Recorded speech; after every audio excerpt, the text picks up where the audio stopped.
Hey,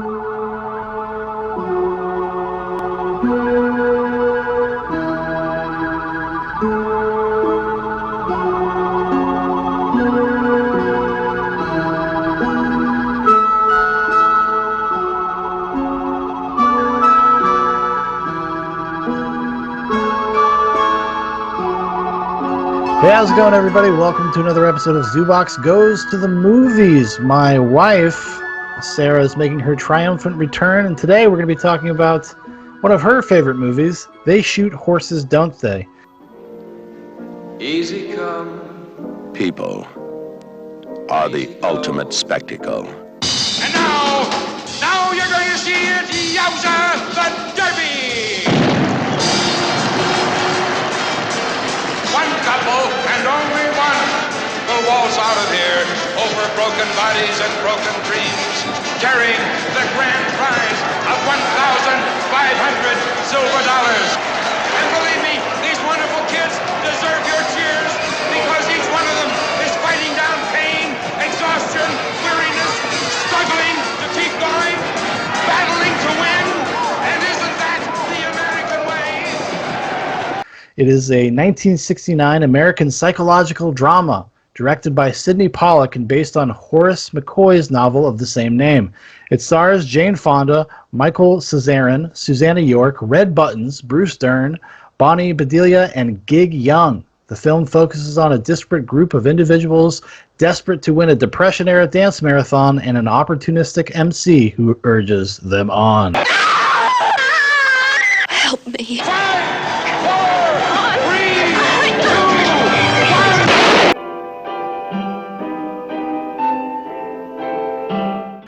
So, yeah, we have a little bit of an interesting history with this. This is one of the first movies I think Sarah showed me that I actually had never heard of, like years and years ago.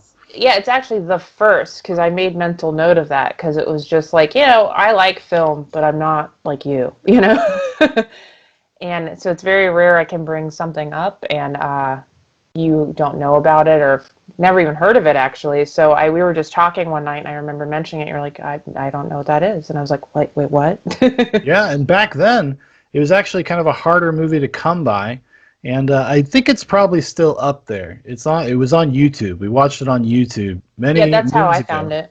Yeah, so I think it's still there. So if anybody hasn't seen the movie, which it is kind of a lesser-known title, not to say that it isn't a classic in its own right, and it was very well respected when it came out. It did very well. 9 Academy Award nominations. Only one won those for Best Supporting Actor for Gig Young. And isn't that the American way? Which was this is the most substantial thing he ever did in kind of a long, illustrious career, and we'll talk a little bit about him as we go on. But the other cool thing about that little trivia history, I guess still to this year, it is the film with the most nominations. Not that we really care about the Academy. I mean, I really don't. But that did not get Best Picture nod. It had almost everything else but Best Picture. Yeah, which is interesting. It's interesting because I would say this is one of those examples is not necessarily the sum is greater than its parts, but it definitely is something that it comes together in a very coherent, cohesive fashion. Everything just, I don't know. I think it's shot well. I think the score, I mean, I did some reading today. There, even with the score was kind of had to go through some transformation through production and stuff. I just think it all is it's well done. It's just well done. Yeah, it's a well done movie. I think it's kind of like a forgotten classic. You don't hear too many people bring up They Shoot Horses, Don't They? No. And it's early in Sydney Pollack's career as a director. He'd done a few things before this, and then after this, he does a lot of kind of thrillers. He worked with Jane Fonda again, a decade later. Mm-hmm. But I mean, Sydney Pollack's. I like him as an actor and a director. He does solid work. He's like a good journeyman. Actually, I did not realize this. Do you know what the movie that caused him return back to acting was? Eyes Wide Shut. No, it was actually Tootsie. Wait a minute. I'm new in town and I'm awfully lonely. I wondered if you wouldn't mind buying me lunch. Wait, hold on. You can't come. Gregory, this was... George. It's Michael Dorsey, okay? Your favorite client. How are you? Last time you got me a job, it was a tomato. Oh, no, Yeah? Swear to God? Michael. Yeah. Oh, God, I begged you to get some therapy. Oh, that's right. Yeah, he directed Tootsie too. Yeah, and then him and Dustin Hoffman would argue all the time. So he was like, "You should just be the freaking agent," and that's why it works so well because like their personal relationship just like worked well for that part. Yeah, So that was yeah. what caused him to return back to like acting and stuff. Oh, okay. I didn't know that. Well, Yeah, and then the other cool thing about Pollock too, he actually, do you know how he got his like big start before directing?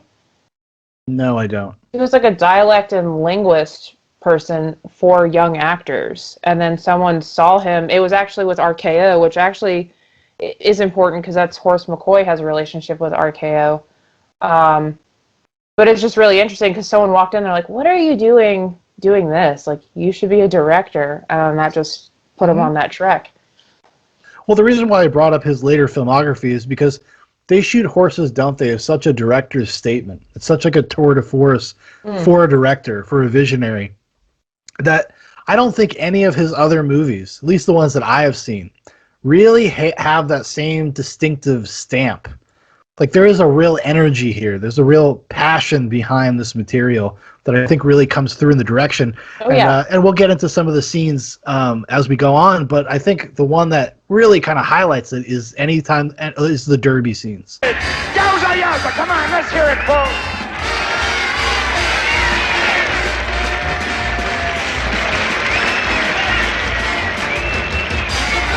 Let's hear it over there.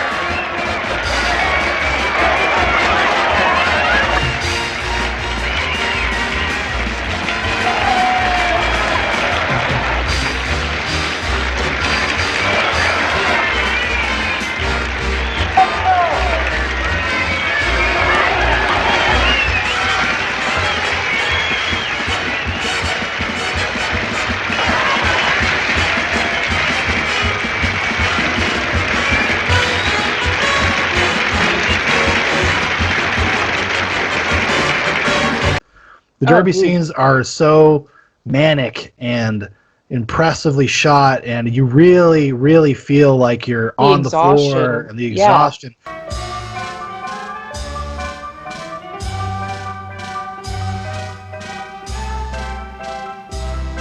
And that's something he's able to carry out throughout the entire movie. And one of the cool things, actually, I don't know how long they shot this over, but they shot this all in sequence, which is not common. So it took on kind of a stage play kind of feel to it at times as well, just because of the limited set. You could see somebody doing mounting a stage production of They Shoot Horses, Don't They, if they were creative enough. But anyways, before we get... Oh, I'm sorry. What? I was going to say, but also, too, with the Derby things, I also found out he actually, for some of the shooting of the Derbies, which we'll explain what that is for people who haven't seen it, he was actually on skates himself during some of the shooting, and he would, like, get in there and, like, move. Yeah, and he operated a camera as well. It's awesome. Like I said, like, he really threw himself into the project. Oh, yeah. And it's, and it had a tumultuous kind of production history before it got going. Charlie Chaplin was involved in the 1950s. Yeah, I actually want to talk about that as like a really interesting point when we were talking about acting choices for the 69 version, because something I'd read that was in relation to the Chaplin one kind of spoke to something we were talking about, and I think it'd be really cool to kind of like hash out. So just remind me of that. Well, we could just say it now. I guess this is that Marilyn Monroe was originally... They wanted Marilyn Monroe to be Gloria, which is the Jane Fonda character, and it would have definitely been a very different performance. It seems like the people from the time actually think, even still to this day, that Jane Fonda was too mannered. She's too much of a Hollywood actress to really be able to nail it. I don't know if I would agree with that entirely, because Marilyn Monroe, while she is an icon, is not necessarily a great actress, especially if you think back to like the mid-1950s when they would have been doing that. She would have been very young. She would have been very new to the scene. So maybe, I don't know, maybe there would have been something there, some texture or something. Yeah, I think Marilyn Monroe would have been interesting mostly because you would have put her in the position, which I don't know if we should maybe go back and actually explain what the story is about before we kind of get into some of this. I don't know. I mean, I'll show the trailer and stuff, so people. Oh, I forget. Okay. Yeah, it'll be all set up by the time we get Okay, into sorry. this, but No, before go ahead. before we get into the movie, we did actually read the book. We read the source material about a month ago. It was our bedtime novel that we read to our 3-year-old son. He loved it. Hey, anything beats Dune. According to him, anything is better than Dune. So we ended up reading it over like the course of a couple weeks, just because we read like a chapter a night or whatever. And it was interesting going to the source material because Horace McCoy is an interesting dude. Kind of this novel found prominence way after the fact. He was kind of a loser. He worked a lot of dead-end jobs. He left his wife and kid to go be an actor. Ended up shacking up with some young ingenue, but he ends up finding himself at some point being a bouncer for one of these Depression-era dance marathons, which these were a real thing. They started in the 1920s. I'm all dressed up with a broken heart. It was one of the earliest media spectacles in the county, a 7-day dance marathon at the Balboa Pavilion. Cash-desperate couples filled the dance hall during the Great Depression, but after days of sleep deprivation, it was hardly dancing. They were just practically dead on the dance floor. Mike Cotter's late mother, Lorraine Casson, was a dance marathoner. It was a grueling experience. Although the dancers, she said, got 15-minute breaks every hour or so. Lorraine and her husband Stanley used to hop freight trains to travel between the dance marathons. They often won the top prize of up to $1,000, but to get the reward, some claimed, there was a steep price to pay. They say that it shortened the lives of those people because they would go till they were exhausted. Mike Cotter disputed that notion. My mother passed away last year at 89 years old, and she never got sick, never got a headache. She was always, always wondering why everyone else was sick. They were like the rest of us, just trying to get 2 nickels to rub together. She said she enjoyed it and made money at it, but she didn't really think it was completely honorable. She tore up just about every picture that was ever taken of her, and the only picture I have of her with this dance marathon is a picture of her and her husband not looking asleep or anything.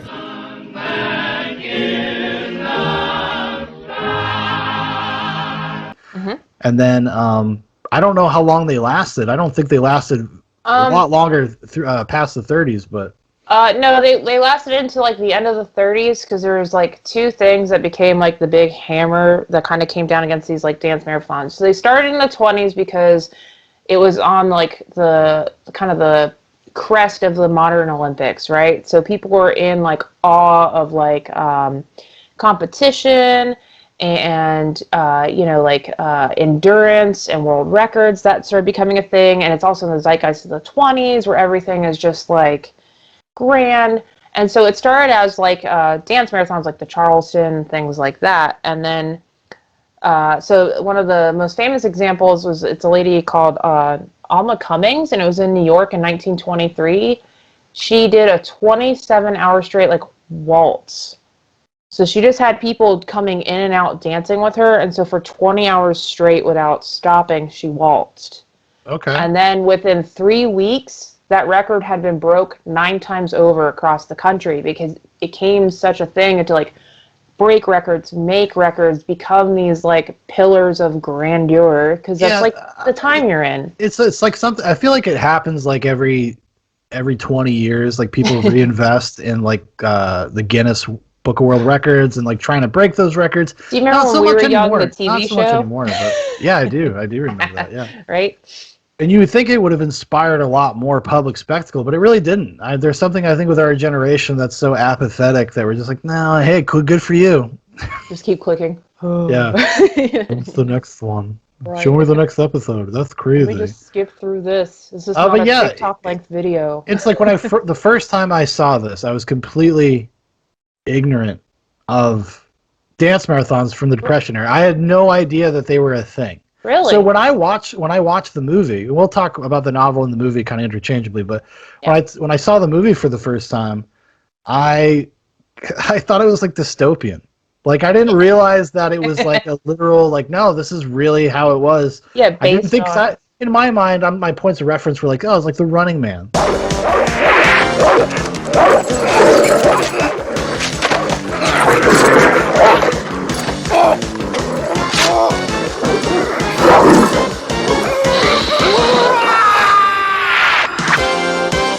Like just like a goon saying shit like that. But like I no, mean, it's in and a it's sense, shocking. And when you actually find the real history, it actually makes the movie and the novel way more impactful. oh yeah, You know, because it's the cool thing of the way Horace McCoy wrote it, being a bouncer for one of these things. It's a little bit of a journalistic effort, and that's why speaks to his background. and the book is experimental in nature. He pulled, obviously, from a lot of the contestants and people that he had to deal with, things he actually had to see, himself being kind of a maniac. You know, people have said that Horace McCoy is closer to Gloria than any other character No, in and the more you like sit with the book, and then you sit with even Jane Fonda's performance, like you can see that because he was a failed actor. He found stage success early in his life. That's when and then he became a socialite and then ran off with the debutante, and then it was quickly annulled for whatever reason, and then he found himself doing things like he became like a soda jerk. Mm-hmm. He was picking fruit. Just like honest hard work. And then his most consistent job was actually he wrote for Black Mask, which is interesting because like if you think about what Black Mask, it's a serial of like mystery and detective stories, right? It's really interesting to see then how it kind of falls with the people that adapt it and direct it all have these involvements with like detective, Twilight Zone, Hitchcock is like a thread. So it's kind of interesting that these kind of people are drawn to the story. Yeah. I mean, because even the first director that was attached to the Chaplin version, what was his name? Norman Lloyd. Yeah. That's like his biggest. He's one of the longest living actors for a long time, but his biggest things were like Kojak and Twilight Zone and Murder, She Wrote. Like, so it's really interesting to see how like that kind of it's like a thread, I guess. Yeah, for sure. I mean, this definitely has its roots, its feet firmly planted in that of pulp.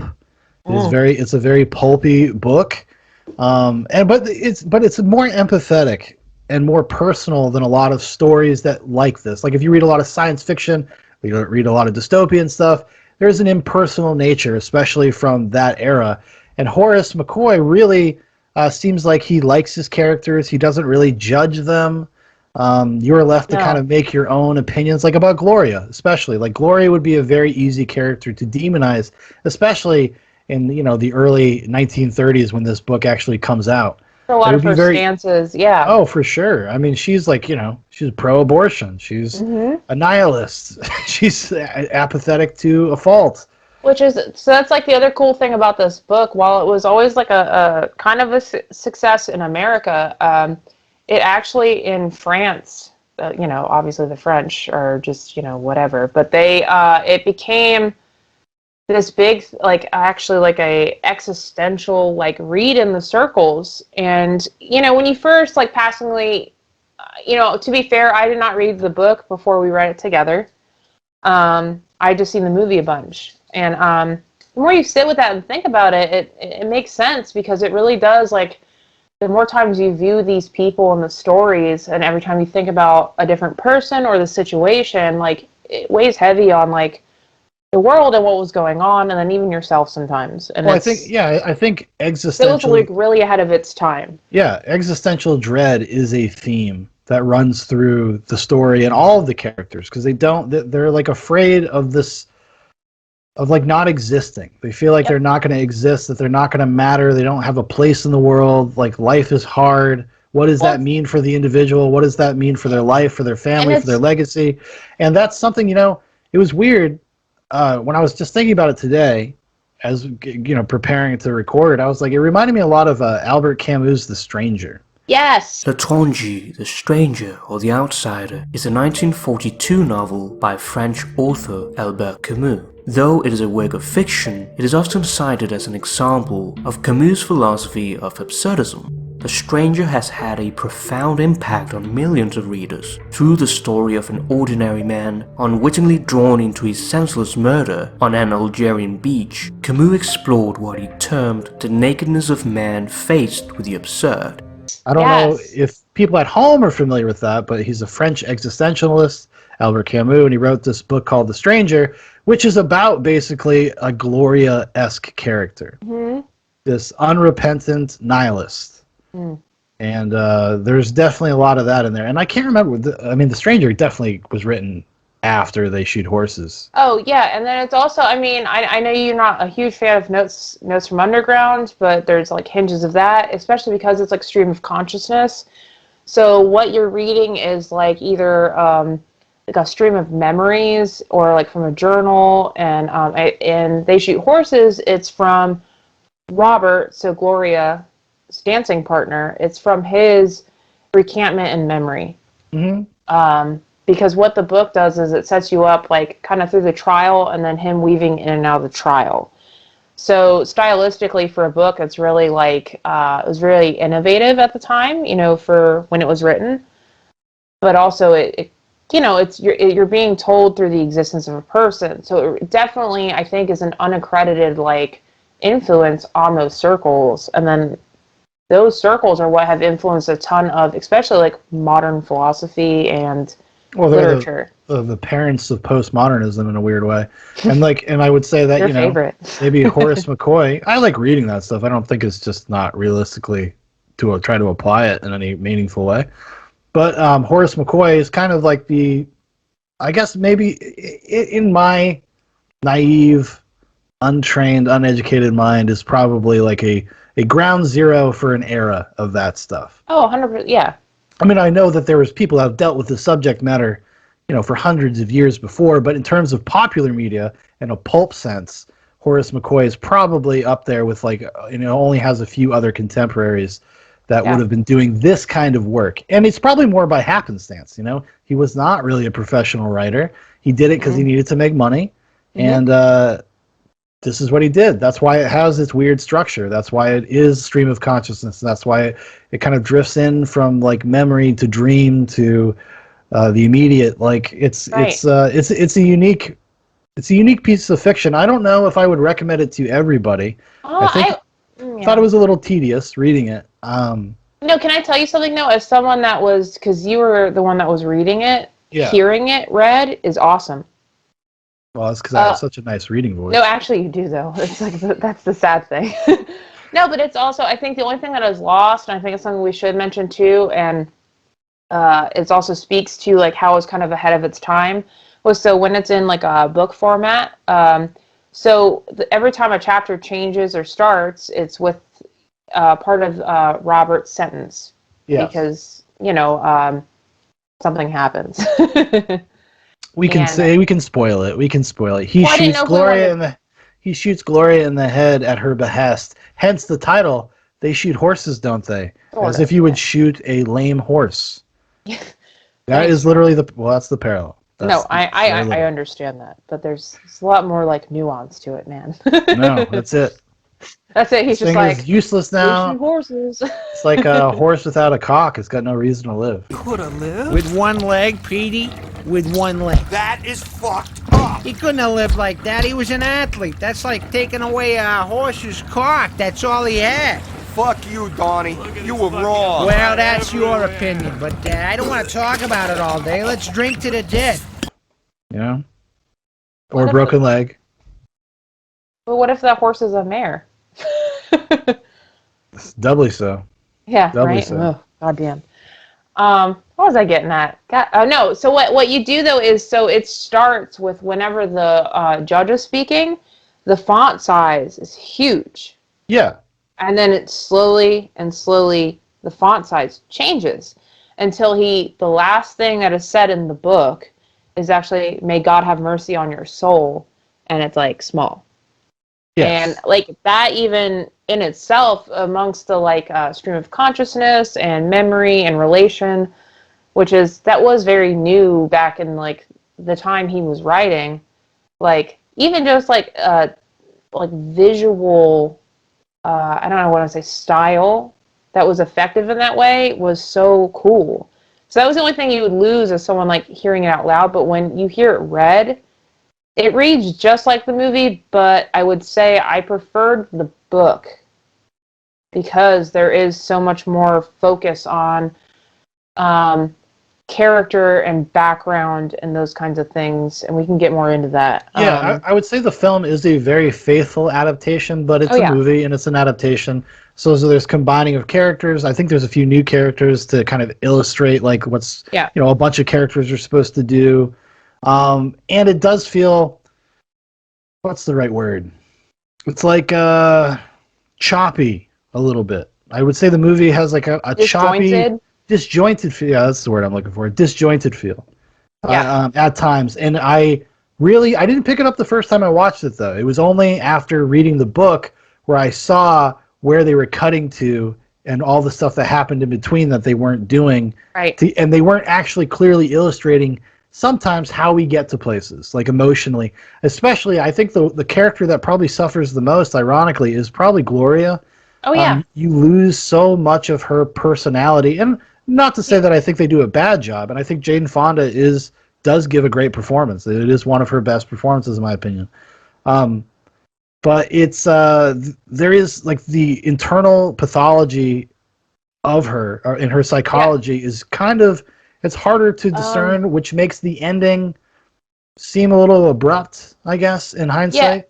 Yeah, I would say they try a lot in the movie, and they do all right. But I think once you realize like the amount of like actual conversation that earns a lot of things in the book, whether it's the closeness or the openness you can feel with Robert because of her past, or the way she acts because she's like pretty much fucking one of the runners of the show, and she's just like, what else am I supposed to do? Like there's all these things.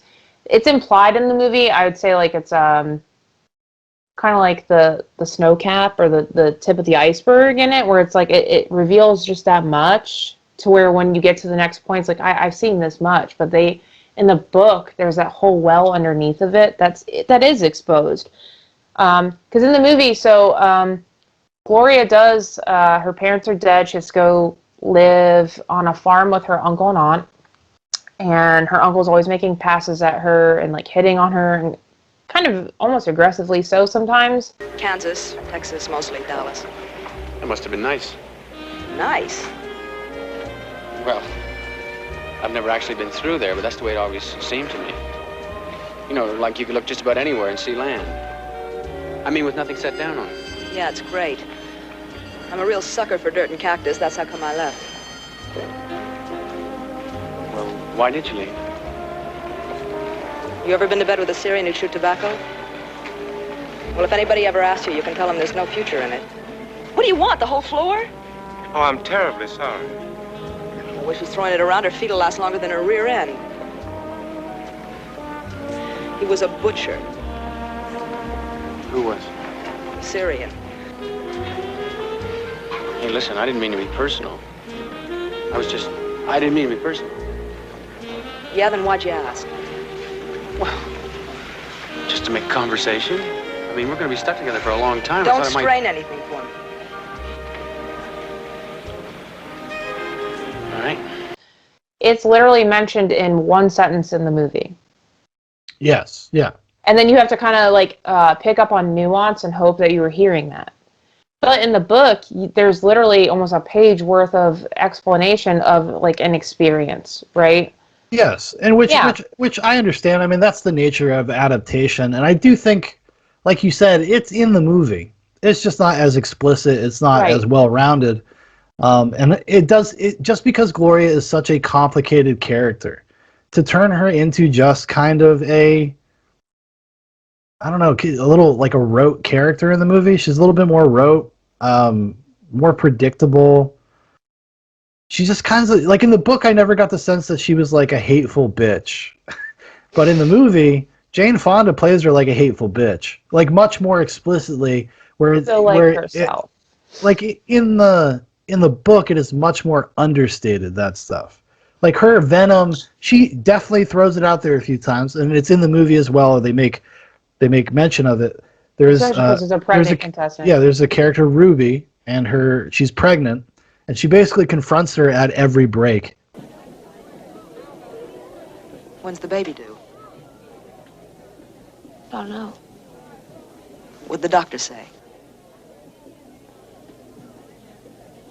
Well, see, James and me been hitching, riding boxcars. Nature's little miracle. Christ. What? What's the use of having a kid unless you got enough dough to take care of it? You better get off your feet, honey. You only got another 5 minutes. Folks can't stop having babies because they don't got no money. You intend to keep it? I could never get... Jimmy wants the baby. Yeah. Why not drop another sucker into this mess? To get rid of the baby. Basically trying to convince her, like, do you want the baby, or does your man want the baby? But but then it is really different in the book because the onus of, like, getting rid of the child is, which actually around that time was starting to become, like, an actual procedure and stuff. Yeah. I'm not condoning it or condemning it. We won't talk about that. But I'm just saying at that time it was a thing. Because, like, when we talked about The Great Gatsby and things that Fitzgerald wrote about, it was there. Not in The Great Gatsby, but his other works. No, but in the book, it's actually, she gets upset because her husband is the one that is denying it. Denying the baby? Yeah, denying, like, the abortion. Oh, he's the one that's more yeah. outspoken. Yeah. Well, you tell that twist to lay off of my wife. She was at it again. Every one of them rest periods, she's on her all the time about why don't she have it cut out? Why don't she get rid of it? Well, she's giving Ruby the jumps, and I ain't having my wife upset by no tramp like her. Go to hell, you big ape. Don't. Boy, next time I'm gonna do Hey, a lot knock it more. off. Well, you know the rules. No fights on the floor. What do you think? This is a joint or something? So, I mean, but that's the difference. And like, I think the actress, actually, let me look her up. She's Miss McLean, Mrs. McLean, from the Die Hard films. Bonnie Bedelia. Bedelia. She's actually really great. She doesn't have a lot to do in the movie, but the few scenes where she gets, like, to be showcased a little bit, she's fantastic. And in that scene between Gloria and Ruby, when she's confronting her in the movie, she's playing all of that nuance in her performance rather than saying it. Yeah. Like, she's not saying it, but it's in the performance, that you uncertainty. talking about the sandwich scene?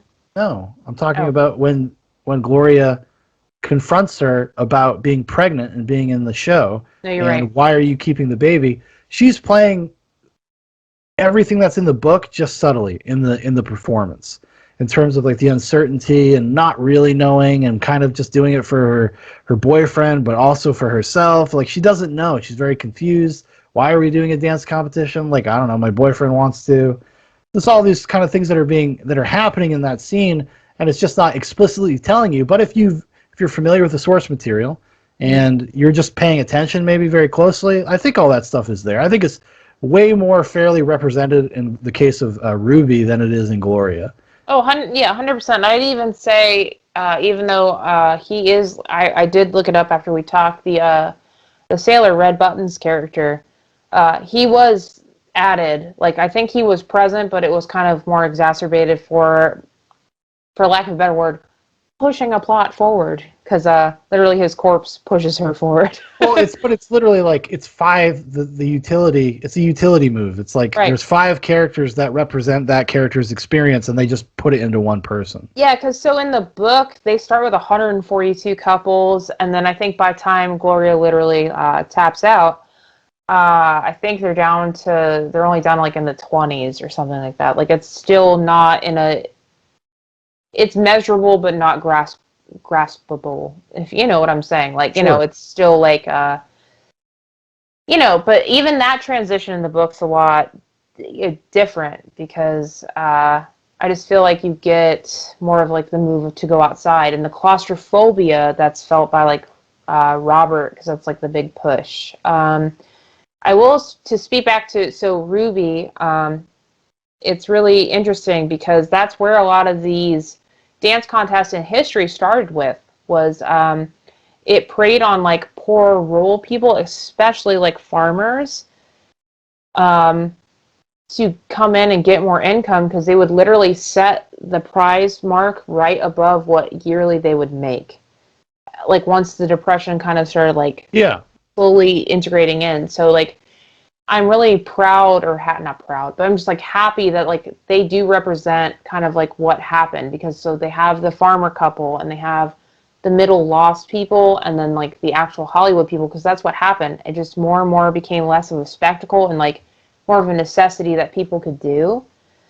And then yeah, it was just kind of crazy, because then once industry returned with like World War II, they went away, but it's also morality that kind of nixed a lot of them too, because a lot of like what happened in Depression era was like return of like morals, so dancing was immoral, so it was like a double-edged sword. But that's literally where it started, though, was it was trying to prey on these like poor rural people, which is actually a quote, I think it's from the book and the movie, when they're talking about like, you know, why these people and like why it's a contest, and it's like, well, for you, it's not a contest, but for you guys it is, but for them it isn't. Like the viewers, the spectators, because they need to feel a little less sad because they're also down and out.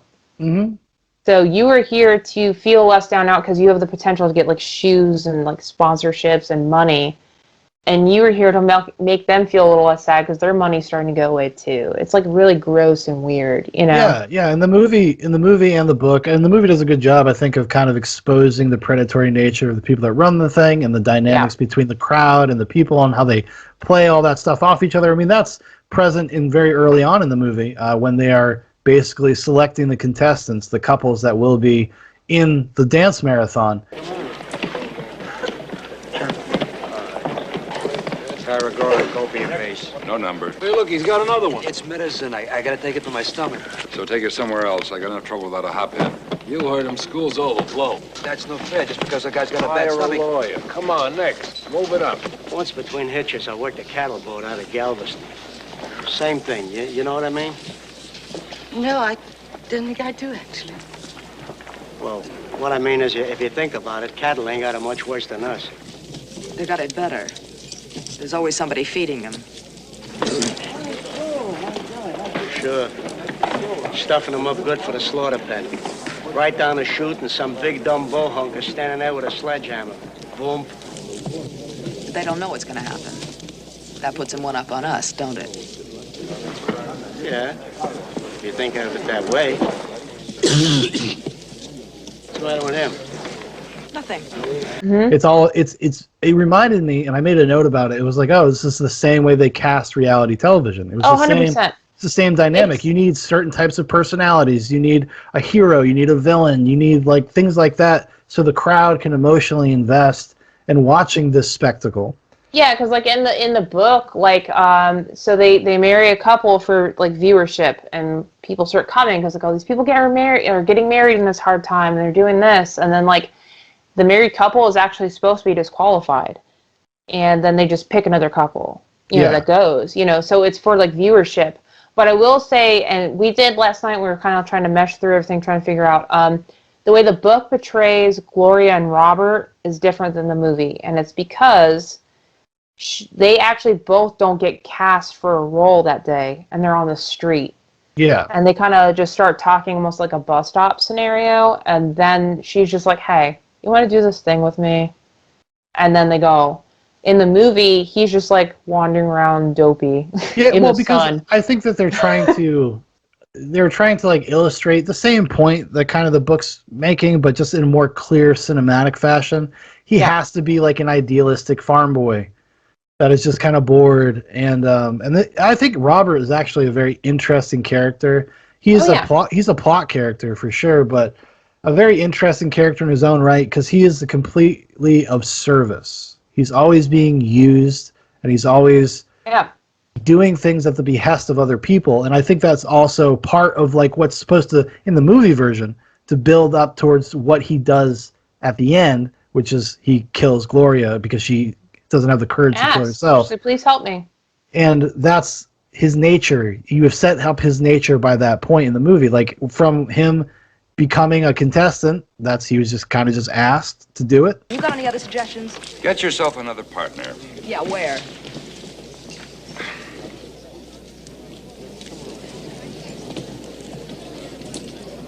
Hey, cowboy!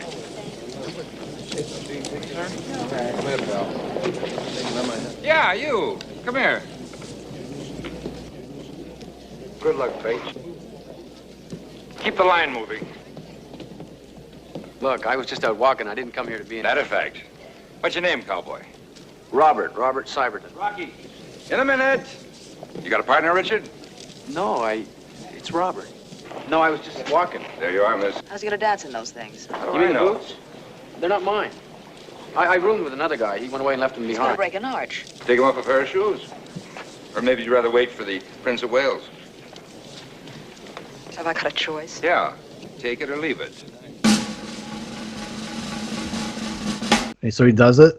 Another good illustration is Susanna York's character, the actress, when she just wants to have somebody be affectionate towards her, and like hold her and kiss her and stuff like that. It's like, because everybody kind of is so exhausted and manic and delusional and crazy from being tired. She just wants like some human contact, comfort, whatever you want to call it. And this is what I was getting at earlier. Is I literally think so with that original casting from I think it was 51. Was it 51? It was sometime in the 50s, mid 50s. When they cast Marilyn Monroe, she probably had the potential to actually play Gloria, and I'll tell you why at that point in her life. But people now, with how they think about her, would have put her in that spot. Yeah. A blonde bombshell who cared about luxury and affection and attention, because that's how she's displayed. But actually, she got turned down from a lot early in her career because of size, hair color. Yeah. So I think because of rejection, and then also just like her demeanor is more of a Gloria, because she was also, not to be weird, kind of probably already like a opioid head kind of, so she had this like demeanor of like a calm, ready to just be done, if that makes sense. Does that make sense? Yeah, I got you. So the more I thought about when I heard that Marilyn Monroe was actually going to be Gloria, to me, that made so much sense. Jane Fonda did great. Fine. I do think she was too feisty all the time. I don't think she really showed a ton of vulnerability to a degree that you wanted to reach out to the stalking scene, which did make sense. But I don't know. I think it was okay. But I think it was really interesting for me in my head to think about how a dejected Marilyn Monroe.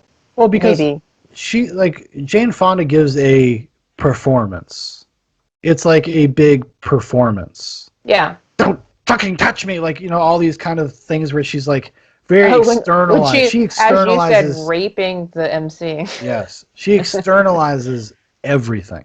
Yeah. There's no internal life to her, Gloria, in my very few moments where you get to see that in the movie. It's there, but it's so much of her like bravado and her actress stuff where what's the guy's name that was going to originally direct it? Originally directed? Norman Lloyd? Yeah, Norman Lloyd.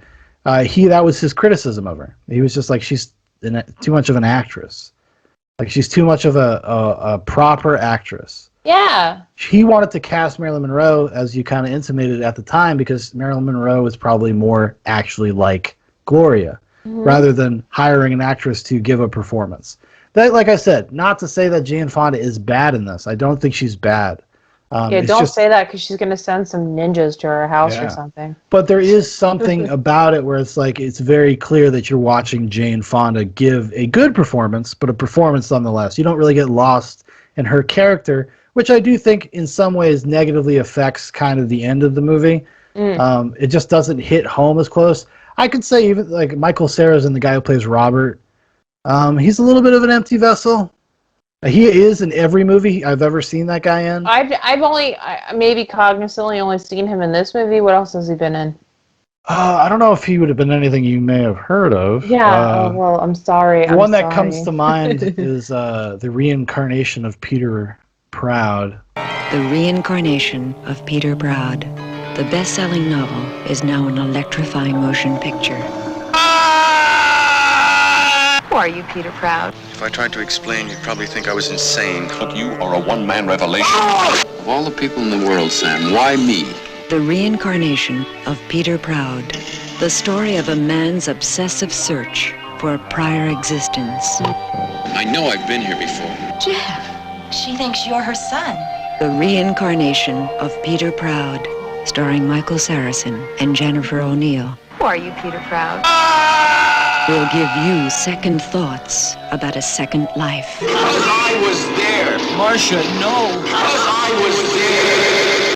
But I know you haven't seen that. Oh, I have. Like, listen to me. I've seen it like 6 times. No, well, basically by the time like the early 80s, he becomes mostly a television actor. Up until the end of his life, he just did Which is bit like parts. that's TV what shows. you should. That's what you should do. Yeah, you 'Cause want we talked about this the other night. You show up. live that comfortable life, Right. 9 to 5. So can I ask you something? What? Would you let me be your dance contest partner? No. Yeah. Why? Because I'm sleepy, right? No, I just wouldn't do this. I guess before we talk about Rocky, the MC Gig Young. Oh, which I think that'll take a good chunk. It's so good. Red Buttons, excellent. He's Oh, dude. excellent as Sailor. It's a really earnest and sincere performance that I really respond to his character. You know, for some weird reason, even though there's not like a ton there. I guess, yeah. But he's like a good person, and he's got like the fight in him. Can I tell you the best scene for me with him? So he comes in with his partner, they're dancing, and he notices Blondie, what's her name? Alice, right? He notices her. The way he stands, and of course his partner looks annoyed, but just like, I'm here, I'm the sailor's like accompaniment, right? You know, kind of like the typical, I'm just here to dance with the sailor, right? And the way he looks at Alice, he is looking at like a lighthouse. Hey, Hot Lips. Get that in Paris? No. My mother made it for me. Do you like it? It's, very nice. I'm serious. Like, he gives you that stance and that gaze, and that moment for him is just so awesome. Yeah, he's a hornball. No, but yeah, you get what I'm saying though. It's like he literally, you could actually see that though. He is just like, you got that in France. Like he asked about like, or did you get that in France? Like he's just like revisiting like his sailing moments, and it's like he's like finding something like calming him to shore. Like I'm serious. Like, I know it's a weird deep read, but he's a character that finds people that are on the edge and tries to humanize them. That's what he does with all of his interactions. That's what he does. That's why you relate to him. Maybe it's probably. Look what you married. No, I know. Tell me about it. God damn. But yeah, I just wanted to shout Red Buttons out because it's a great performance. Oh yeah. The soul. He didn't get nominated for shit. The heart of the movie, I guess you could say maybe. And then I guess let's talk about Gig Young as Rocky the MC. And now you're going to see it, the Derby. Which this is an all-time great performance. It reminded me of actually, I brought it up before, The Running Man. We've talked about that because I told you I was like, dude. The name? What's the name of the guy, the host of the? Richard Dawson, fucker. They've got to go through all 4 game quads. 3 hours or less, and they're going to need every second, because you know who's on their tail? Who? And you know what happens then? What? Right, without further ado, It's time to start running! Richard Dawson, who also got nominated, I The believe. second best game show host after. But he's incredible in The Running Man. The Running Man is like, it is what it is. It's The Running Man. But Richard Dawson is amazing in The Running Man. And I felt that same energy, that same vibe with Gig Young in this, where he is so electric. Like, he is so fucking good. And the way, because you get to see all of the different sides of his nature, and when he is the MC, when he's just like a shitty businessman, when he's trying to be a den father for the people there. Like, you see all these different layers. He's a very complex dude. So, like, I agree, because also, little, like, backstory to Sarah, I grew up watching Game Show Network, Channel 96 in Baltimore. Get ready to laugh, cheer, and jump for joy, because the greatest game shows of all time are coming your way on Game Show Network's Prime Games. Now, not only can you play along, you can win. What a show! That's right. Watch game show classics like Match Game, Family Feud, and Password. Name a famous Willie. Willie the Pooh? Get in on the game every night on Game Show Network's Prime Games, beginning at 7 p.m. Eastern, 4 Pacific, where you can watch, play, and win. Every day as a latchkey kid, when I come home and do my homework and cook dinner for the family, Game Show Network was my jam. So I could tell you what year it was based on, like, a game show host, like Glasses Frames, Bill Cullen's Glasses Frames. Tell you it was like the 67 or the 64 version, right? And I love the personalities. And I think that's maybe, too, why I was drawn to stories like this, Running Man, whatever. But, like, you were 100% right with saying that, like, this, not only is it history, but, like, the presentation of probably everything I have seen about being someone that has to, like, sell and produce, like, social existence and, like, kind of like a persona, like, it's very well displayed here. Because you even, like, watch him when he takes ladies back doing what, is expected to, like, they are expected to do because they're, like, sleazy, or people trying to sleep their way up, or someone busting in when they're counting money, and then busting in again later on actual bill day, and he breaks it down like, You want to come out of this with a couple $100, or don't you? The winners get $750 apiece. Right. Less the bills. What bills? Look, this marathon don't run itself, you know. I got bills stacked up every day, and I keep tabs. It just costs me money. Extra laundry, cleaning, phone calls, medical bills, you name it. What is this? It's the tabs, and you and Robert. You're charging me this? Only if you win. If you don't win, you don't pay. I'm not out to cheat anybody. and it's almost all of the prize money. And then Gloria's just like, what? And he's like, that's business, you know? And it's really like, to me, like, I think that's maybe why movies like that hit me a ton, because I was so fascinated by, like, the game show world. Yeah, maybe. You know? Maybe, for sure. Yeah, he's I would not say that Rocky, the character, is a good person. No. He's an opportunist. But it's also just his lot in life, and if it's not him, it's somebody, and he has to run a show. He's a producer, basically. And he's running around doing all the stuff. Host, he stays up with them. He does all sorts of crazy shit, you know? Yeah. Which is actually, it's a funny thing to talk about, too, which is a thing that Horace McCoy really commented on when you, like, find his, like, personal accounts of things. It's like the parts of delusion. And actually, there's another man. Oh, God, what's his name? I had read just another backstory of, like, the world of, like, dance marathons. And, like, there's this guy, literally on his headstone, he had listed that he had danced for, like, 3,000 some odd hours. Because he was just, like, a hairdresser. Mm-hmm. And he knew he would never get, like, the acclaim for it. And actually, he wanted to be consulted for the, like, the movie version adaptations of They Shoot Horses. And then he, like, barely made it. He barely made it into, like, the movie come to fruition. But it's literally on his... I wish I don't have it. Isn't he in the behind-the-scenes documentary? There's a behind-the-scenes thing. There's of period. It was from, like, when they made it from the 60s. And there was a guy who was a champion that won Oh, was that him? It might have been him, but they had somebody there that on set that had been there, had experienced it, and knew what it was all about. And he's in the movie too. He plays like one of the like masseurs or whatever. He's like rubs the people down when they're during the breaks. Maybe it is. Actually, maybe it is him. And I apologize for my lack of clarity right now. I had like the article. I have my notes, but then I had like the article with something written, and I didn't bring it in. No, but like that's the thing is he told people like put that on my headstone. Oh, where was it going? But yeah, it was just it's crazy because it's like he would talk about the depths it would drive you to, and at the end of the day, kind of like what Gloria leads to is like, what's the fucking point anymore? Like, what's the point?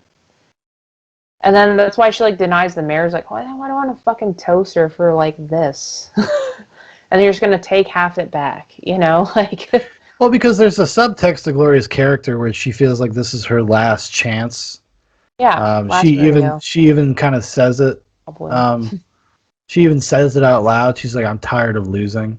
Yeah. She does. She wants to find a success because you have a downtrodden person that isn't just downtrodden, but there's a lot of allusions to abuse and having a really hard life. Maybe not by her choice or design. Like, life just, some people, like, and I'm sure the wrong cards. Everybody has to deal with that at some point in their life where life happens at you and you're not really in the driver's seat sometimes. And she's kind of a victim of that. And she's really at the last rung of her ability to hang on a little bit,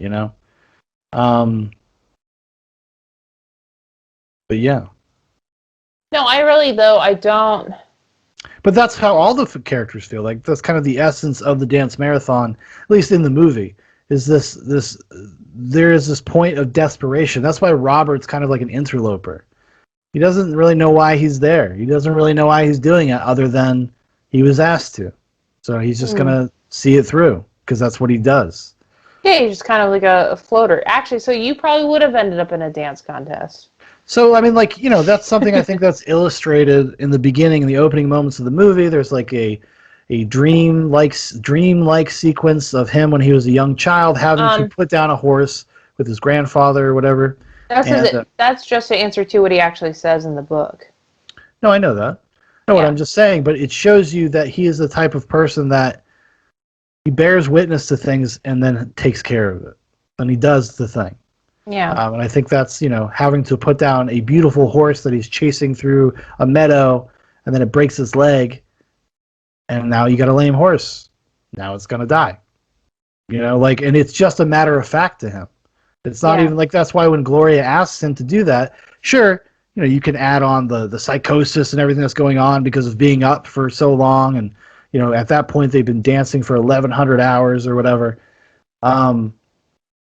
Obviously leading into that, but he is that type of person. 42, I think, actually. I think it's like 1,100 by the end of the movie. It's a 1,200-hour competition, I think.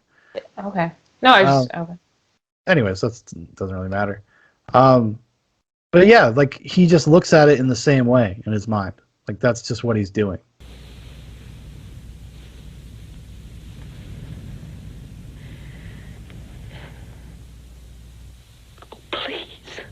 Please.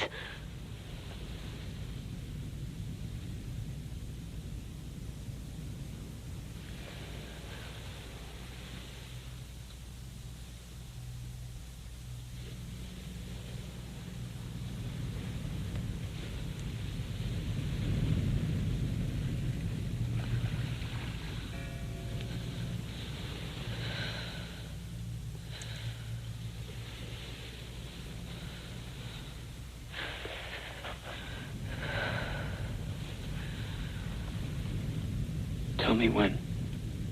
I'm ready.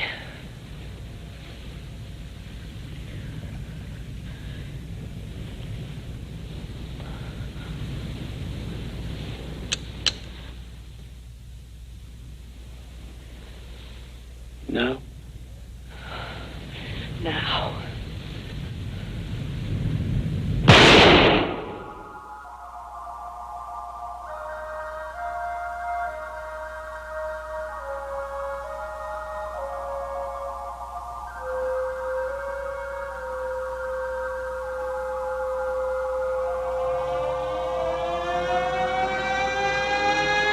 He's actually doing something good, he thinks. Just like that motivates every decision he makes. Or not even every decision that he makes, but every situation he finds himself in, and then he has to react to. He does like when what he fumbles around with Alice, he's like, but he feels like he's doing what is the best thing for this other person, or this other creature, or whatever. Like that's kind of, I think, where he's coming from. At least that's how I read it. That's how it came off to me. Okay. And also, the movie's got a lot of great other like small bit parts, character actors. Bruce Dern, amazing actor. He was in the last movie we talked about, one of the Great Gatsby movies. Okay. Yeah, Tom Buchanan. Anyways, but he's a great actor, and he's great in this movie. He doesn't really have a lot to do, but he's a very memorable presence. Isn't Bruce Dern in a ton of like sci-fi, horror, detective stuff? No, not really. He's like a character actor from the 60s and 70s, and he's just kind of gone on over the years. He's probably been in some things, sure. What's his most famous role? I don't know. The Burbs? He's like a character. Well, maybe he could be the Burbs. I know you're in there, old man. Honey, I need the neighbors. Listen up, mister. That piece of scum barking rat of yours is just taking his last dump on my lawn. I find one more, just one, I'm gonna catch him and staple his ass shut. But he's a character actor. He's just like in everything, like any type of genre. Is he related to Laura Dern? I don't believe so. No. Oh. That's Cheryl Ladd's daughter. I don't know. Okay. Maybe it's her father. It could be. I have no idea. Look it up. Actually, I can look it up too. I got my new fancy gadget. There you go.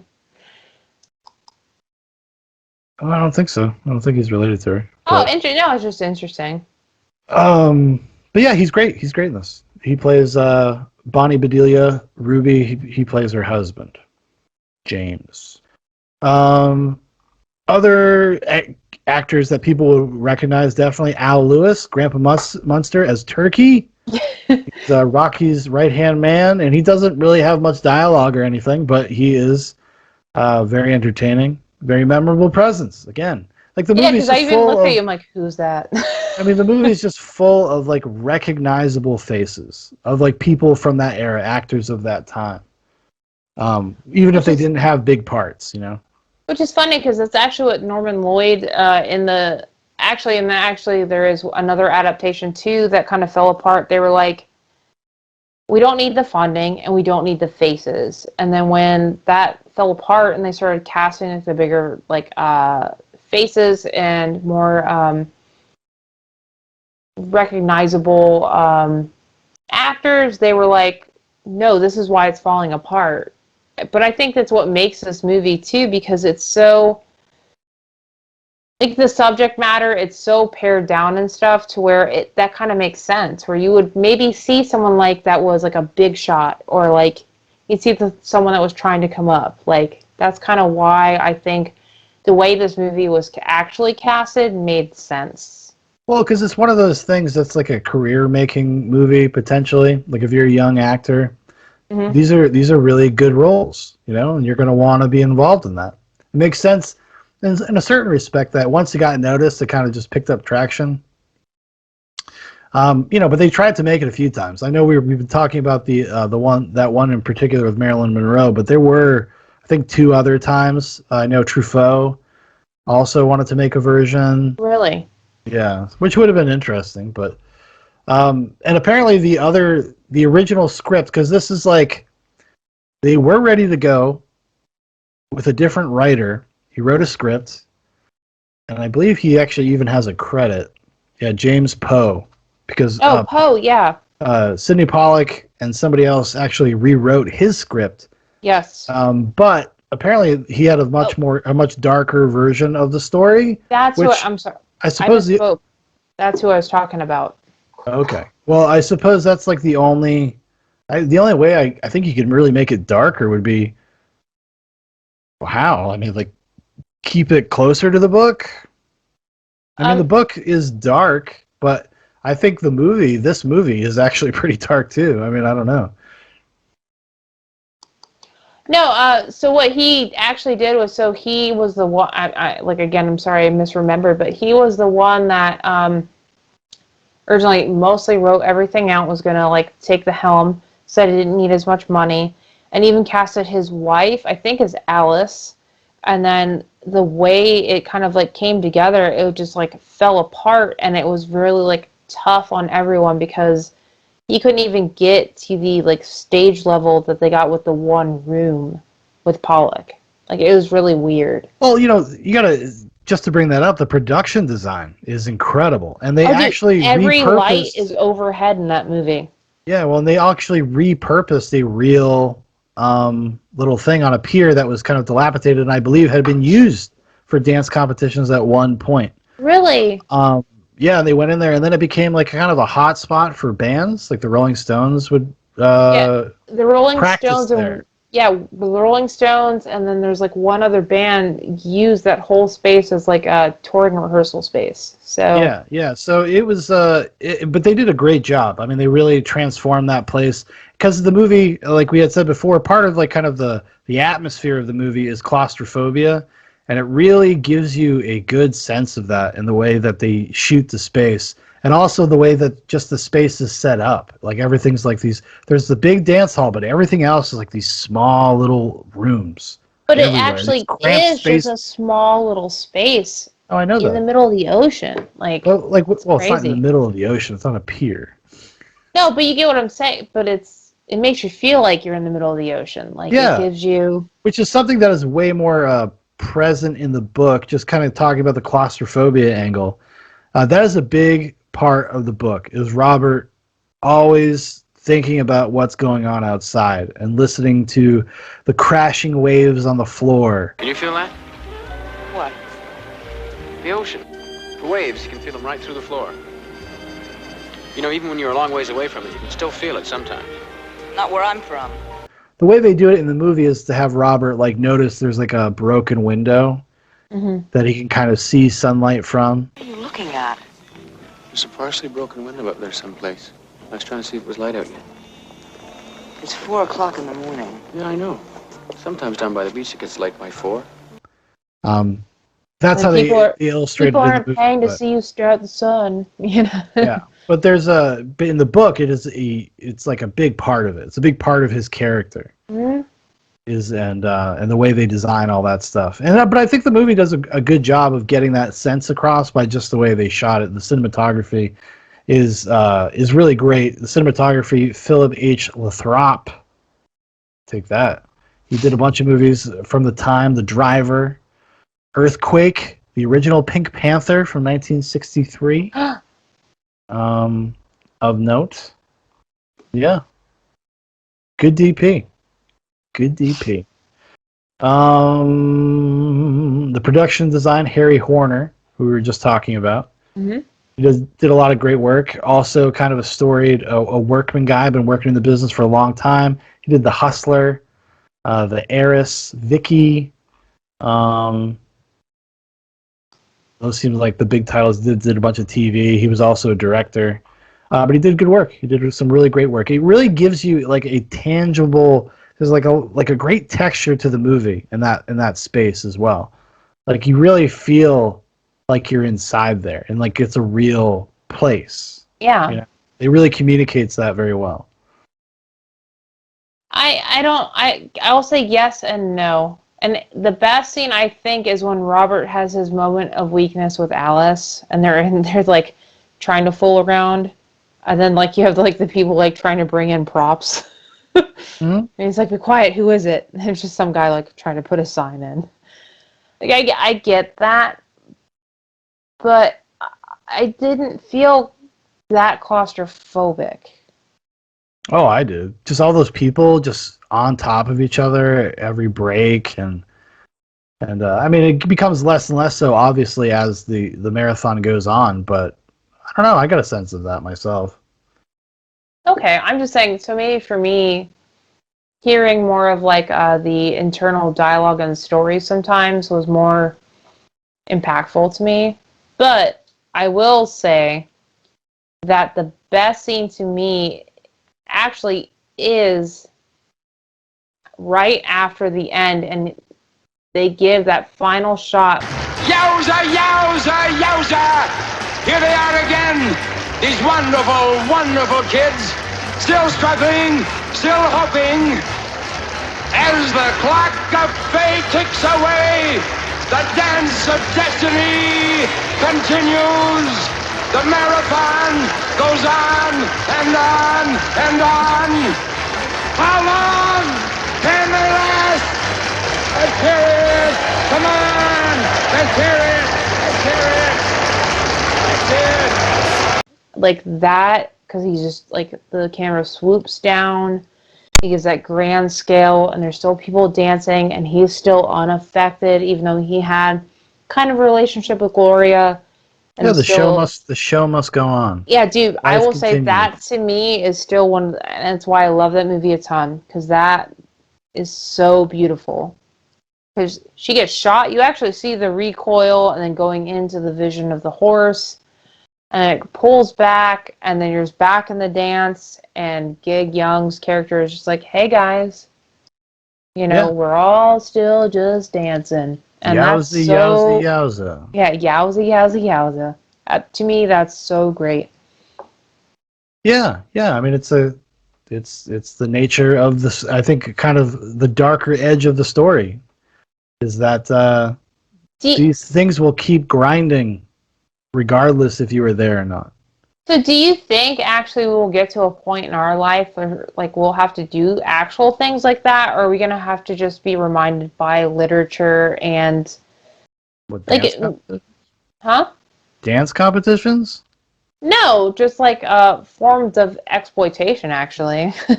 I think we already do it in Yeah. certain ways. No, I agree with you. I think especially in the era of the internets and YouTube, and it's all about that. It's all about humiliation and cringe videos and all sorts of weird stuff and challenges. Actually, if you want to find the spirit of the dance competition, people doing dumb fucking things for long periods of time, YouTube, at least it used to be a place like that.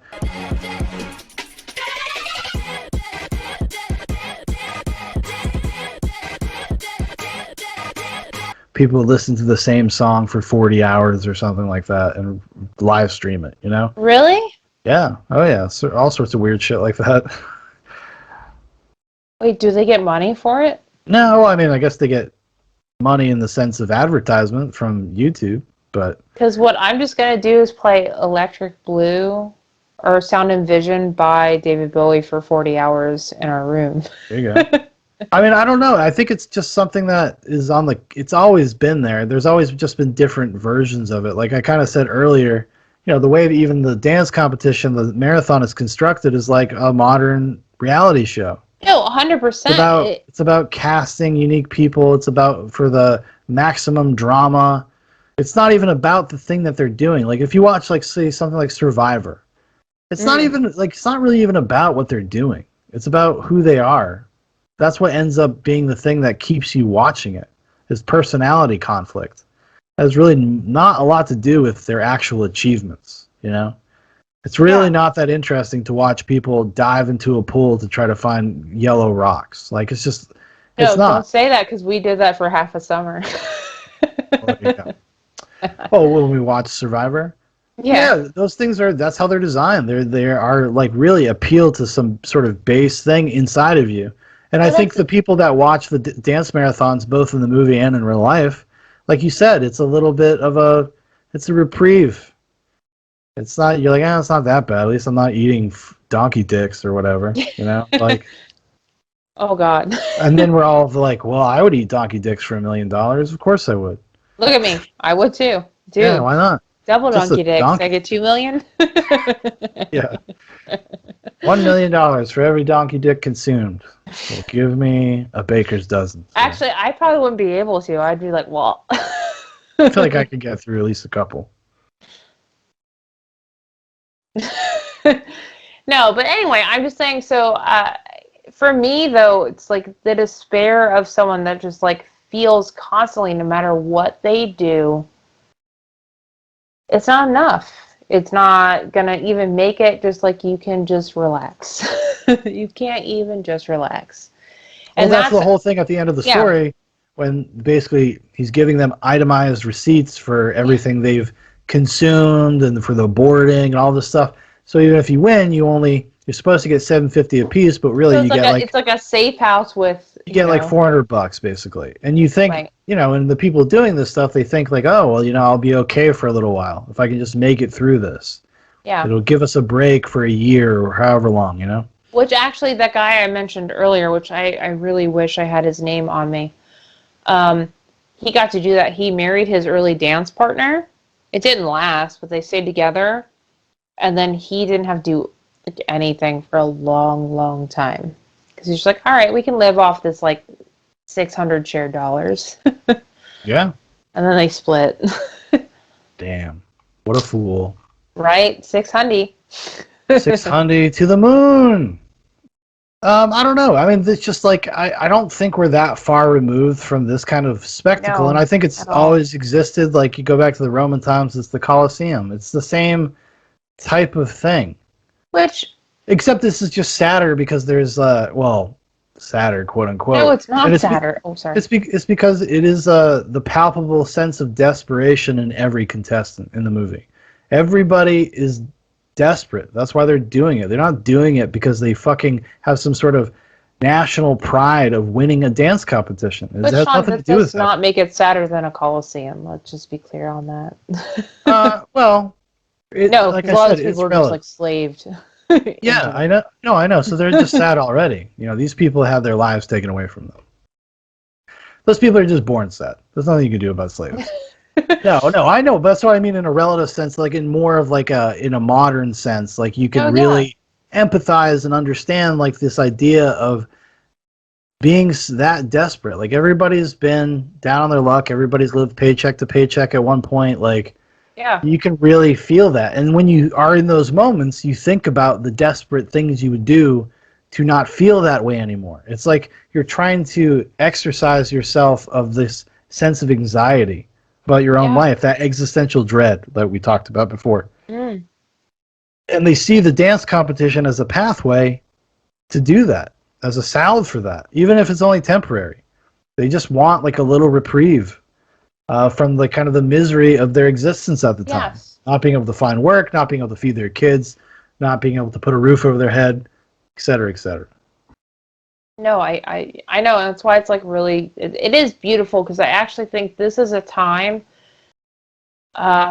we don't reflect upon a ton as like maybe we do. I'm kind of out of like the academia, like kind of loop or whatever, but in like a lot of conversation I stumble upon is like we don't talk about this time where we were very confused about like we're all kind of here, And it's like, what do we do? Do we become a spectacle? Do we fight for how we like should be like exist? We can't fight how we exist because the whole stock market has crashed, and then it's like you're fighting against like economics and politics, and then just like actual life, and we're back there again. And that's why like Gloria is a microcosm of that expression. Yeah. Everybody feels that stuff about themselves and their life, often by forces that you have no control over. Like you said, like the stock market or whatever's going on with those things. Like the average person has no input in that. They have no say. There's nothing you can really do to fight against it. All you can do is try to suffer through it and survive.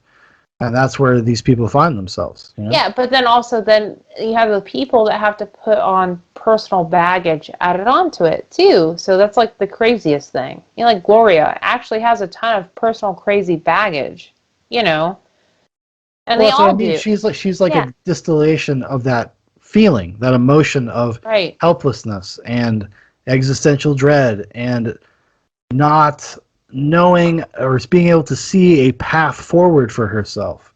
Just like anybody that might feel that the way that Gloria does. Like, it's a very sensitive topic, but just the idea of like committing suicide.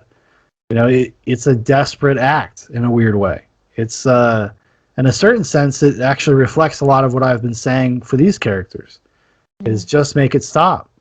Just make it stop sometimes. And obviously you could even say in Gloria's case, maybe a rash decision.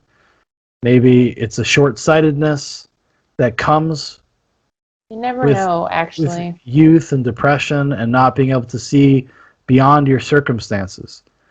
A lot of people, they don't realize, life is short. I understand. That's what they say. But it's also longer than you think, and I think Or it's, longer than you want. or just long. There's more opportunities to pull yourself out of those kind of feelings and paradigms than I think some people obviously give themselves credit for. Right. And that's always what's sad to me. No, it's... And that's the great tragedy at the end of this, is not only does Gloria destroy herself, she also destroys Robert. Let's go.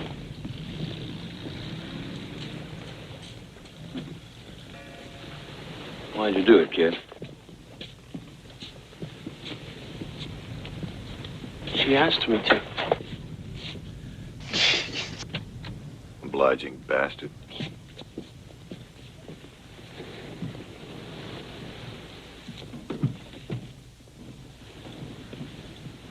That the only reason you got, kid?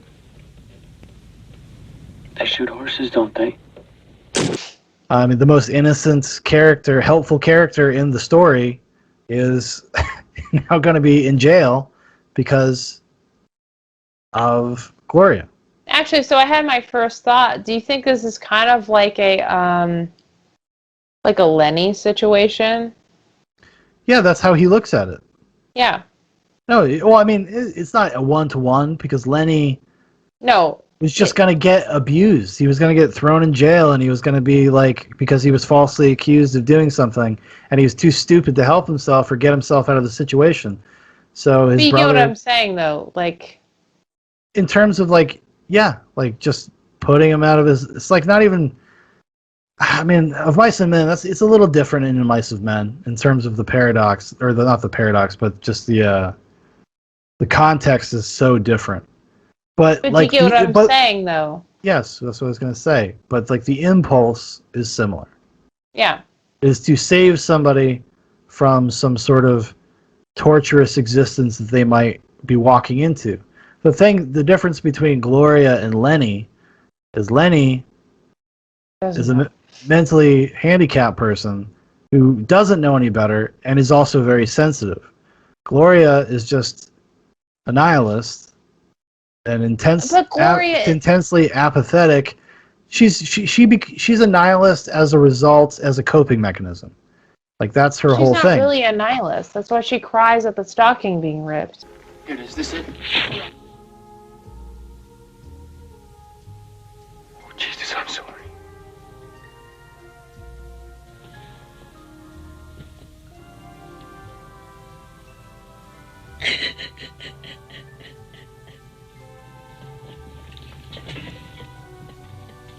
Gloria, don't. Look, maybe you can fix it up or something, sort of sew it up. Gloria, let me see it. Maybe you can sew it up.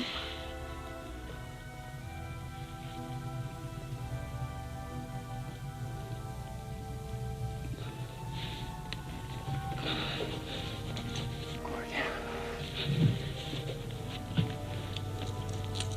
I've still got 71 cents. Maybe I can... Shut up!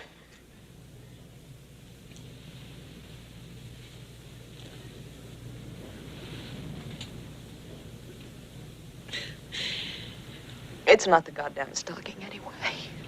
I know that, but that's what she puts out there as a coping mechanism for her life and what has happened to her and how she feels about her circumstance. Okay. I mean, and also you got to take into account what is happening when those things happen in the story.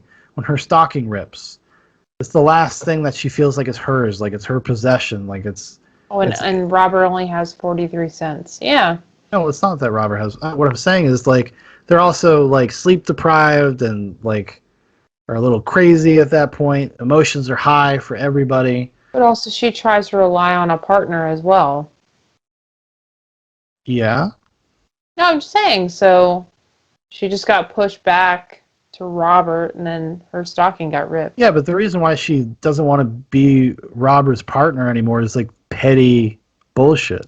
Because she holds Robert Robert responsible for her going to sleep with Rocky. That's what she's just what she does. It's Yeah. much more explicit in the book, Yes. but in the movie, it's not as clearly communicated, but it's there because that's what that's when those things come together. That's the convergence point for those subplots. Is that when she sees when she sees Robert with Alice, then she decides, well, okay, I'm gonna go fuck Rocky. And then she comes back and says, no, Robert, I'm done with you. I don't need you anymore. I guess you've already found somebody else. Nah, dog, you smelled that lady in the prop closet. Like any of us that did high school theater. No, but Alice is not even like going to Robert it's not because she likes him. It's because of this desperate need, which they all are feeling. You're This right. need for human connection, to feel humanized. Right. No. And she doesn't feel it, and Robert's like an easy mark, basically. Robert really gets treated like dirt in this movie. Not cool, guy. Not cool, ladies. Using Robert like that. He's just some kind of sucker. With big blue eyes. Michael Cesarin, everybody. But I don't know. I mean, the only thing we didn't really talk about in any depth is because we brought it up at the beginning, so we should talk about it. This is the Derby sequence. The Derby sequence.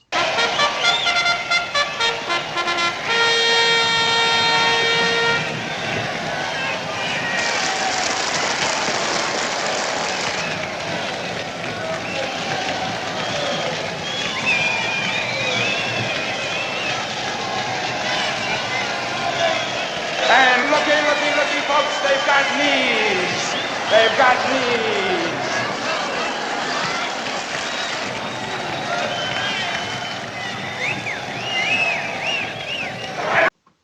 Which is a much more, it's much more of a thing in the book. Also, the talent show is much more of a thing in the book. They just kind of pay lip service to it in the movie. But the Derby sequence is an incredibly shot sequence. It reminded me a lot of Ben-Hur, of the chariot race. Yes. Honestly, that's that kind of intensity. And except on a way more smaller scale, obviously, and just incredibly intimate. It's like a very intimately shot, hectic. It's shaky cam before shaky cam was a thing in the Bourne Identity movies. Or Cloverfield. No. It's just very like manic and crazy, and you feel the intensity. As it should be. And that's so beautiful. When we were talking earlier, I thought that was so cool that Sydney Pollack even got on roller skates and was moving and trying to move and. Yeah, you got to get the shot, you know. Yeah, no, you get the shot, but it's also we watched the behind the scenes that we so graciously got on the copy of the movie that we have. He was like, you hit this point and you fucking buckle your knees and run, you know. And if you can't do it, we're gonna do it again.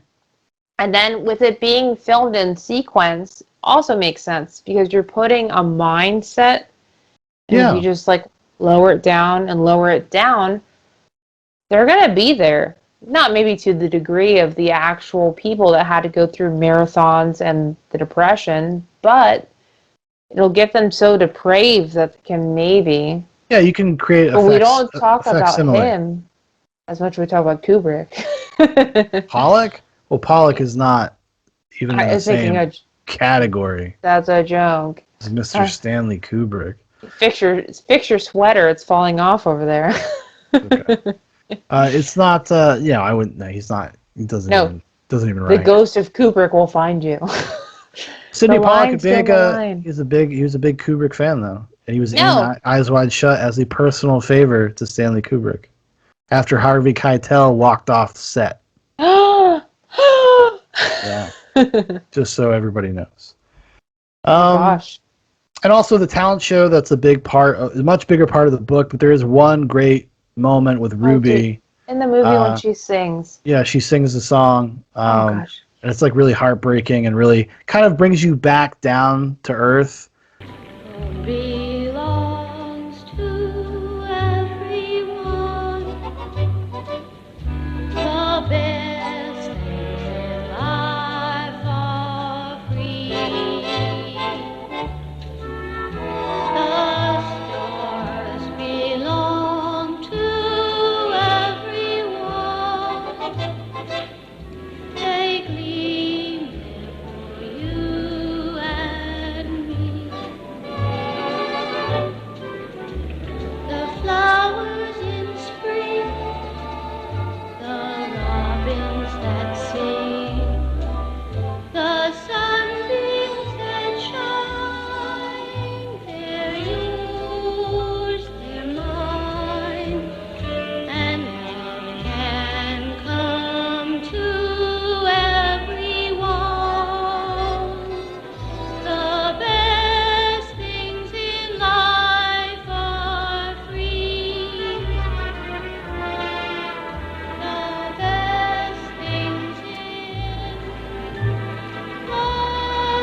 because the What song movie is it? starts kind of ramping up and being like very melodramatic in a weird way. In this moment, there's this moment where it really kind of brings you back down to what you're watching. Do you remember what Bruce Dern says to her, though, afterwards? You didn't have to do that. I just hope it was worth it to you. You need the money. No. I hope it was worth it for you. Oh. Yeah. That's literally what he says at that point. He's like, I hope that was worth it. And then she's like, literally bringing out coin, and she's like, showy bitch. No, I'm just joking. No, obviously, yeah. Yeah, you dumb 7-month pregnant bitch. They're trying to seed that this relationship is lopsided. Unbalanced, yeah. But yeah, no, it's a good movie. I think people should check it out. It's so good. I think it's, like I said at the beginning, it's kind of a forgotten classic a little bit. Just don't hear people talk about it very often. Maybe it's due for a resurgence, a reappraisal from the modern. And it happened first on Zoobox. Now. Yes. Well, first it happened on Kino Lorber, who put out the DVD or the Blu-ray that I bought. But other than that, yes, just Zoobox. I don't know how many. I don't think there's very many reviews of They Shoot Horses, Don't They? And write one. I'll write one too. Because I also have a blog now, you know. On YouTube. On YouTube. But do you have any final thoughts?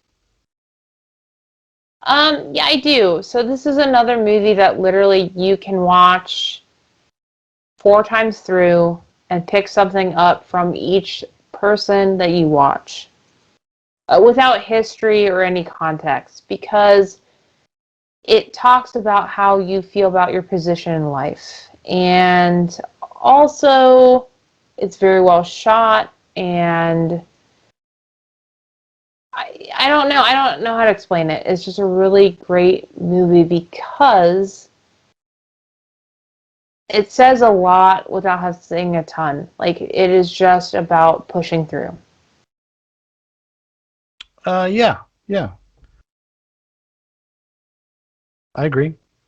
Yeah, I think if you're a fan of, you wouldn't think you'd be a fan of this movie, but if you're like, in a weird way, if you're a fan of dystopian fiction, I think it ranks in that category, even though it's not technically dystopian. It just has a dystopian feel to it, especially because it inspired so many things that came after it. I mean, the novel specifically, that it probably inspired a lot of the dystopian fiction that you either read or saw movies of in the ensuing years since the book came out. So I would definitely give it a shot, because I think that's a lot of people just aren't even going to know what to think about it. They're not even going to think to look at it.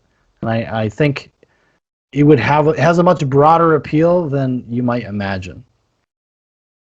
Whether it's because of the great character actors, the great cinematography, the really interesting world that it invites you to explore, the tight script, which is the actual world.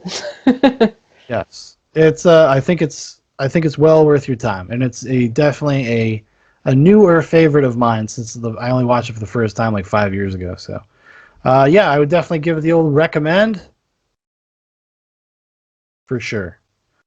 All right, everybody. Thank you, Sarah. You're welcome. I'm here. And we will talk to you guys next time on Zoobox Goes to the Movies. Do you wanna plug your blog or anything? I could. So I have a Wix account because I got lazy. So I'm trying to do a music blog, and it's Sarah Didn't Listen, and I'm gonna do like self-exploration through music, but also I'm gonna build playlists and talk about an album of the month. Very cool, very cool. I will leave a link to it in the description. You guys can check it out there. And also in the description, you can check out all the other info for Zoobox and where you can find us, and all different alternate YouTube channels, our new Odyssey channel. You can find us on Instagram, Facebook. You can find my Twitter there. And yeah, it's all good, fun stuff. But leave us some messages in the comments. Have you ever seen They Shoot Horses, Don't They? They haven't. Are you going to watch it now that you've watched this review? They will in 2 months. It's about the journey, not the destination, kids. All right, everybody. Thank you again, Sarah. You're welcome. See you all next time. Goodbye.